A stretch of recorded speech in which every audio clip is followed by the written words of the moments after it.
Karate is a martial art developed in Japan. Under the influence of Chinese martial arts, karate is divided into three aspects: Kihon or basics, kata meaning forms, and kumite, which is sparring.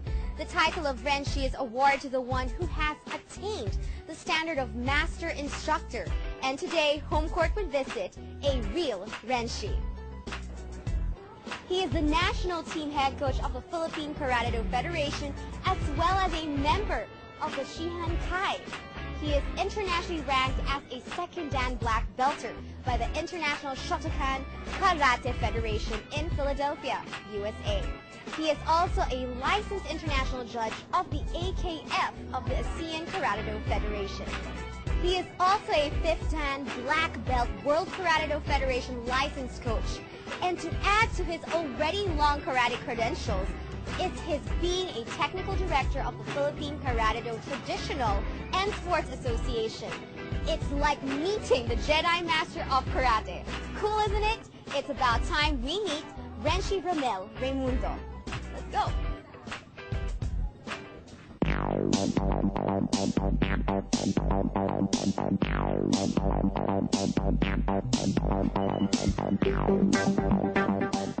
Hi, Renshi Romel. Hi, Nicole. Hi, everybody. Pasok tayo. Salam tayo. Tara. Halika.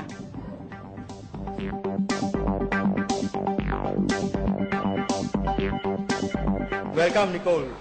Welcome to my home. Dito ako lumaki, dito ako nag-asawa. Hanggang ngayon, nandito pa rin ako.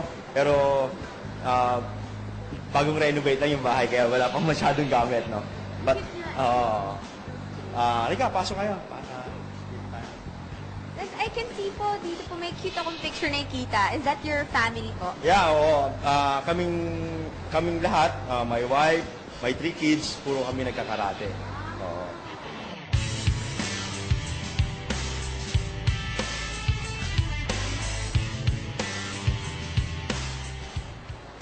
This is our living area. Dito kami nanonood ng TV, nagre-relax. Usually nakaupo ako dyan, o minsan tatay ko, no? Nagte-text, ganyan, nag-YouTube, no?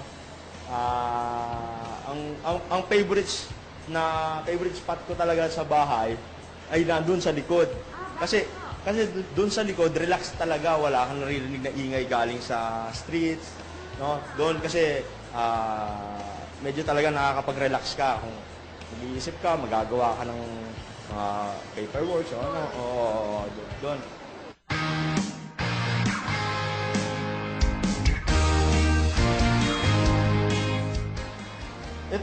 Ito yung pictures namin, family picture.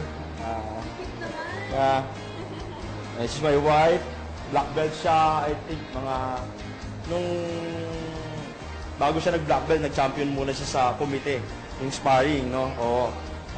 Tapos yung mga eldest ko, 13 years old, brown belt siya. Nanalo na rin siya ng ilang competition, but ngayon, busy sa school. So, hindi masyado nakakapag-training. But itong yung second ko, si Kuya, siya yung lagi naglalaro ng tournament ngayon. Oo. Naglaro siya sa Dagupa, naglaro siya sa nakaraan sa Chendesitas.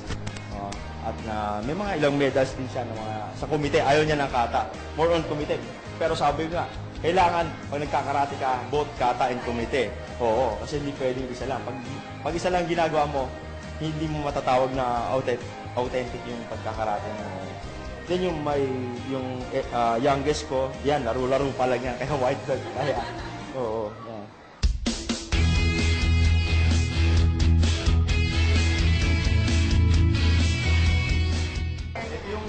Dining area namin, dito kami kumakain sabay-sabay. Sa gabi, kailangan sabay-sabay kami kumain ng mga anak ko. Sinasanay ko sila na every dinner, magkakasabay kami kasi sa umaga, nag-work. Wala ako, or nasa school sila. So talagang paggabi, pag-dinner, sabay-sabay kami kumakain. Yun ang family time? Yun ang family time namin, no? Pag sa gabi, tapos manood ng TV, yan. Sir, nagluluto po ba kayo? Ulo ko, sinaing. Marunong lang ako magsaing. No? Marunong lang ako luncheon meat. Marunong lang ako hotdog. Right. Oo. Pero other than that, wala ako alam yun. Si Mrs. po yung usually. Yes. Si Commander, tawag ko dyan Commander. Kasi siya lahat ang nagko-command pagdating sa bahay. Ako, ano lang ako, sunod lang ako.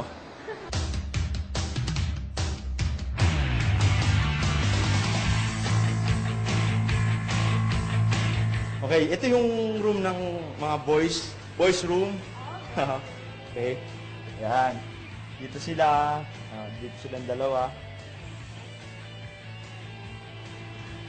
Ito, medyo magulo sa daughter ko.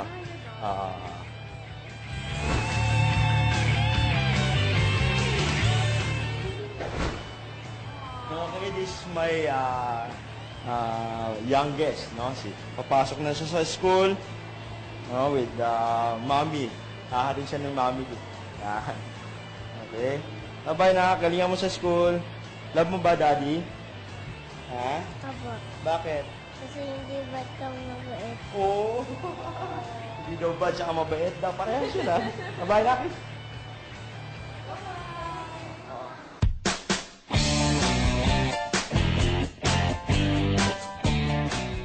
Oh, ano ginagawa niyo dito?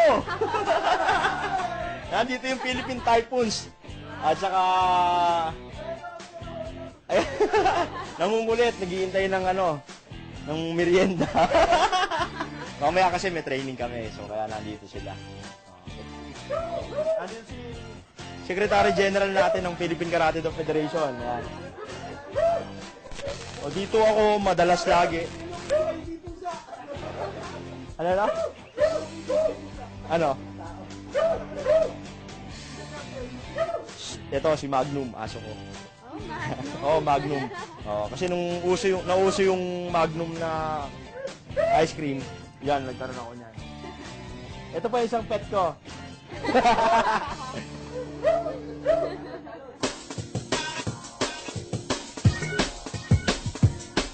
Ito yung mga kinokollect ko na mga tumbler, tsaka mug, ng Starbucks. Every country na pupuntahan ko, naghahanap talaga kami.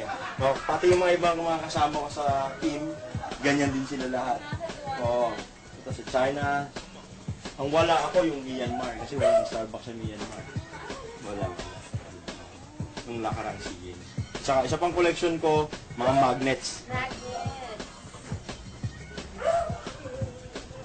Yan. Okay.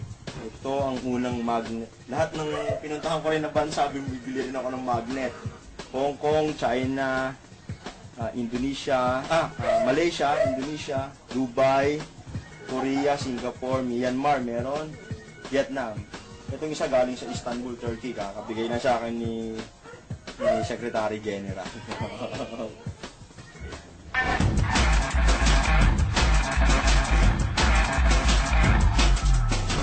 Romel, gaano po katagal na kayo dito nakatira sa bahay niyo? Dito na ako pinanganak. Dito na. Mula nung ang mga parents ko talagang at lihitimong taga dito sa Pateros. Both parents ko, father and mother ko, taga Pateros na. Kaya dito na.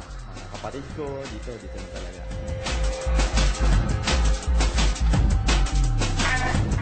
Kanina po you mentioned to me, yung ring niyo po, yung colors, like red is... Itong symbol namin sa Philippine Karate Do Federation, this is like a military ring na ginagamit din sa PMA, sa mga iba-ibang sa amin, Philippine Karate Do Federation, NSA, yung red signifies yung pagiging member ng Shihan Kai. Pag black, yun yung the rest ng mga black belts, mga instructors. Dito sa Pilipinas, 6 kami na kulay red yung...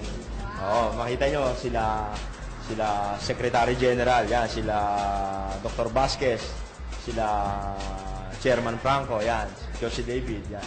Yan, mga kasama na, puro red.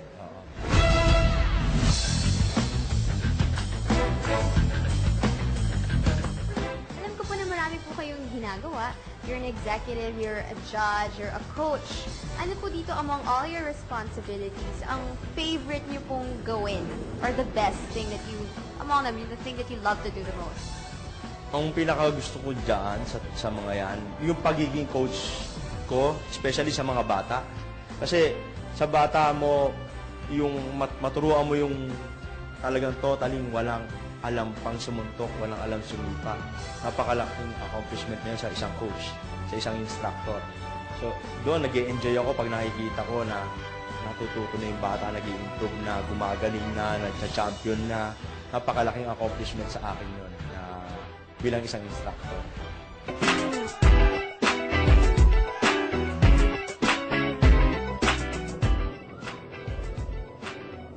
Karate can be described as a martial art, as well as a total way of life that goes well beyond the self-defense application.